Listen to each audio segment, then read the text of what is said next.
Hello and welcome to This Week at the Movies.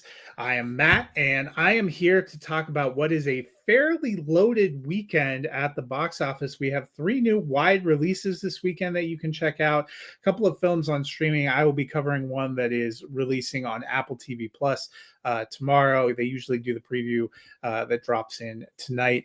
The three movies in theaters, the preview screenings all beginning today. Some of them had sneak peeks that even began before today, but I'm going to be diving into them. Probably the biggest new release of the week is How to Train Your Dragon. This is the live action remake of a film that appeared in 2010. It spawned quite a good run. By this point, we've seen scores of animated films translated into live action. Sometimes it works beautifully, sometimes it falls short of expectations. This has most commonly been something done by Disney, but now How to Train Your Dragon is a key piece of the DreamWorks animation program. It spawned two sequels, legions of fans, and it's getting the live action treatment. It comes from the same writer and director, Dean DeBlois, and even has one of the same stars. This version really wants to bring the story to life in a new way with a new generation of viewers. Doesn't work. Well, we're introduced to the Isle of Berk, where Vikings live and battle dragons. The Vikings are led by Stoic, played by Gerard Butler, a fierce warrior who aims to end this war no matter the cost. His biggest liability, though, is his son, Hiccup, Mason Thames, who's something of a laughingstock. He wants to please and impress his father, but he's just built different.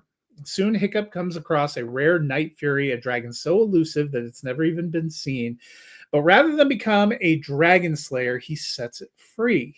More than that, he makes a friend. Soon, Hiccup and Toothless, the Night Fury, develop a partnership. It helps Hiccup learn more about dragons, which helps him excel in a series of training activities. But he doesn't want to kill dragons like his father and the rest of the village. He wants to help them, and in doing so, to help his people and his community. He finds an ally in a young warrior named Astrid, played by Nico Parker. But can they convince everyone to change before it's too late? The original animated film, as I mentioned, was released in 2010. It's 15 years ago now. This new film is faithful to that story, building it as a rich live action world.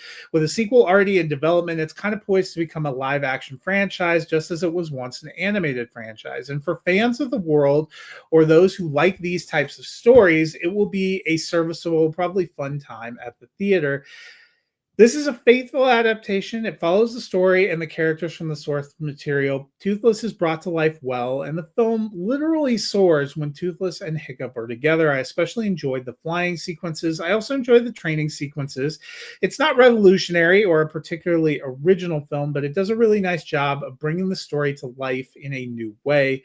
I thought Thames did a nice job taking on the lead role. I liked his back and forth with Toothless. I liked his chemistry with Parker, who was a nice job at Astrid. I appreciated Butler back in the role of Stoic, a part that he actually played in the animated films too. Nick Frost is fun here as Gobber.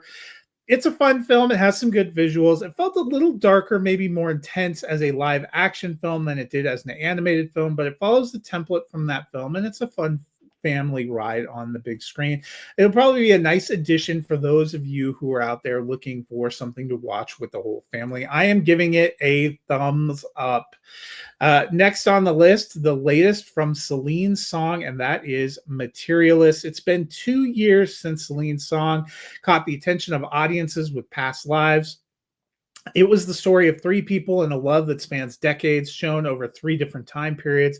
It was a thoughtful and beautiful film that explored love, relationships, the passage of time. It earned a Best Picture nomination, earned a Best Original Screenplay nomination. Now she's back with yet another story about love and relationships. Again, it's being released in the middle of the summer. And this is a story of three people trying to find that right relationship. It features Dakota Johnson, Chris Evans, and Pedro Pascal. It opened Friday. It's a bit of counter programming to the usually blockbuster heavy season. In the film, we meet Lucy, played by Dakota Johnson. She's a young and successful matchmaker. And while she's landed the right relationship for many clients, she's still not found that true love for herself. That's even if she even believes in it. Early on, we learn that Lucy kind of sees marriage as a transaction and love as something of a luxury. It isn't long before those takes come into question. At the wedding of one of her clients, she encounters two options. The first is Harry, played by Pedro Pascal. He's the brother of the groom. He's rich, he's smooth, he's very interested in her. The other is John, played by Chris Evans. He's a struggling actor working as a cater waiter. He and Lucy were involved in the past. It was a relationship that lasted 5 years, but ultimately she didn't think his prospects were enough to make it last, and they broke up. Now, as she's navigating some interesting career waters, Lucy is presented with a personal challenge. Does she return to John, the man she loved but couldn't quite make the life work, or give in to Harry, who seems like the perfect option on paper? This one is, in the same vein as her previous film, but a little bit different. Clearly, she's a gifted writer and director who is interested in love and relationships. That deep dive was haunting in her first film. It was deeply emotional gut punch that resonated long after I left the theater. I was curious to see how she could follow that up. It turns out Song manages to tap into something resonant here with Materialists as well. It's something of a commentary on our contemporary worlds, on our cultural values, on the dating landscape, but it dares to ask the question of what love is worth. It isn't a perfect film, and it doesn't achieve the emotional heights for me of past lives, but it is engaging and a moving watch. I thought Johnson did a nice job in the lead role. You can see her working out these options and pouring into this journey as Lucy. Pascal's fine in the role of Harry, but one of my criticisms of the film would be his character lacks depth. That's kind of what keeps this from being a true romantic triangle, as you felt. You don't feel the same tension you felt in her last film, and that's probably because Harry feels more like a flat, weak link. I thought Evans was very likable and charismatic as John. The film also spends more time with him, providing their backstory, giving him some more depth. That ultimately makes the conclusion here somewhat obvious, but this isn't the kind of movie about the journey. It's kind of movie that's about the journey, not the destination. This feels like a journey that is worth taking. I give this one a thumbs up. This made it into my top 12 movies of the year so far. Be looking at that maybe a little bit later in the summer, but I enjoyed this quite a bit. Another movie I enjoyed quite a bit is The Life of Chuck. It opened in limited release last week, but it is getting a wide release this week. Mike Flanagan, another unique filmmaker and storyteller who has a unique relationship to Stephen King. In the past, Flanagan has adapted some of his classic work like Gerald's Game and Dr. Sleep, so it makes sense that Flanagan, whether in adaptation or original works, who has been adept at creating darkly moving horror stories, would be so in tune with Stephen King. On paper, seeing Flanagan adapt another King story in The Life of Chuck seems to make sense, but this isn't a classic King horror story. It's something more engaging and life-affirming, and it makes for an even more dynamic pairing. The film is based on King's novella of the same name, and it's contained in his collection If It Bleeds. The story is told in 3 acts, and the film adaptation follows the same. It has 3 acts and adapts the story of Charles Chuck Krantz, played by Tom Hiddleston, but it does so in a very unique way. In the film version, we begin with a world in crisis. We meet various people, including a teacher, Marty Anderson, played by Chiwetel Ejiofor, and his ex-wife, Felicia, played by Karen Gillan. They're grappling with what's coming and what matters most in life, and who is this Charles Krantz that they keep seeing ads for.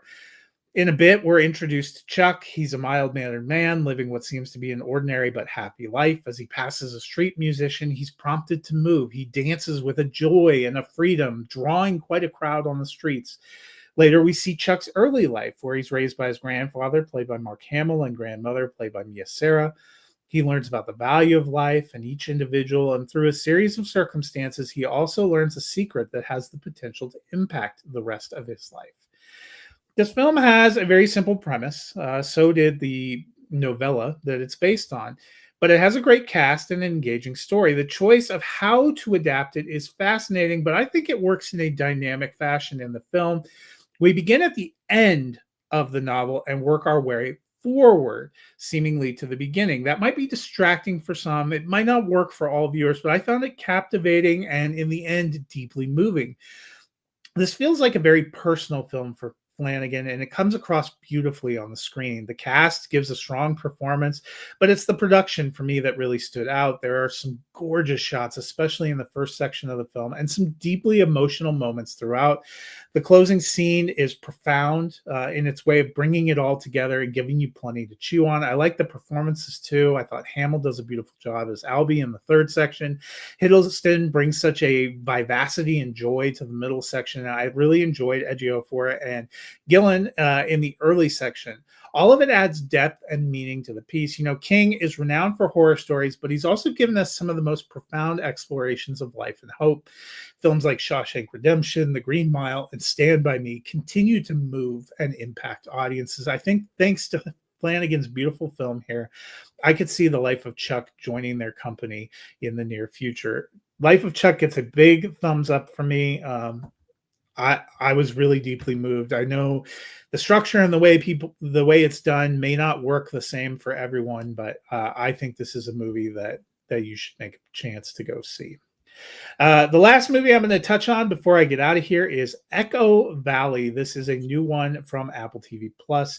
You know, we're at the point in the year where blockbusters are kind of the big thing in theaters, leaving streaming to offer different kinds of counter programming, trying to appeal to different kind of viewers. In the case of Echo Valley, it's a new film on Apple TV Plus that has kind of all the right ingredients. It boasts a strong cast, including Julianne Moore, Sydney Sweeney, Domhnall Gleeson, and Kyle MacLachlan. It has an interesting enough story, but all those things kind of failed to coalesce into something compelling and satisfying for me. The film centers on Kate, played by Julianne Moore, a horse trainer whose business is suffering. Her wife recently passed away, and her daughter, Claire, played by Sydney Sweeney, is troubled, to say the least. Claire's addicted to drugs that causes her to lean on her mother in unhealthy ways.